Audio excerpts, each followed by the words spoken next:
এদিকে বীরভূমে টানা বৃষ্টির জের দুবরাজপুরে শাল নদীর কজওয়ের উপরে উঠে পড়েছে জল। বেলসারা এবং মেজে গ্রামের মাঝে কজওয়েতে জল উঠে গেছে। জলমগ্ন কজওয়ে আর তার উপরে পিলারগুলো জলের তলায়। কজওয়ে জলে ডুবে যাওয়ায় বন্ধ পারাপার। সুপ্রতিমের সঙ্গে কথা বলবো। সুপ্রতিম, কি পরিস্থিতি এখন, কিভাবে পারাপার করছেন তাহলে এলাকার মানুষ?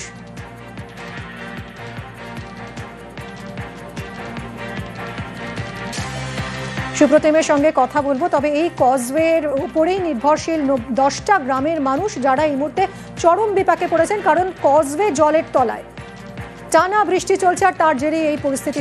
সুপ্রতিম রয়েছে সঙ্গে। সুপ্রতিম, এখন ঠিক কি অবস্থা? এলাকার মানুষ কি ভাবছেন, কিভাবে যাতায়াত করছেন?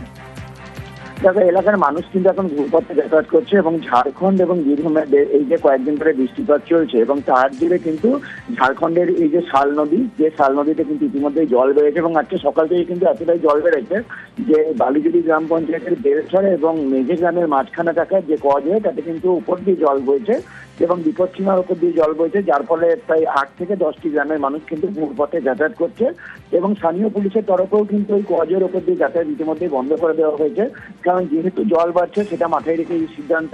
তবে যেহেতু বৃষ্টিপাত এখনো চলছে, সেজন্য জল যে অন্যান্য নদীতেও বাড়বে সেটাই কিন্তু ব্যাপার এবং প্রশাসনেরও কিন্তু সজাগ দৃষ্টি রয়েছে নদীগুলোর উপরে। ধন্যবাদ সুপ্রতিম।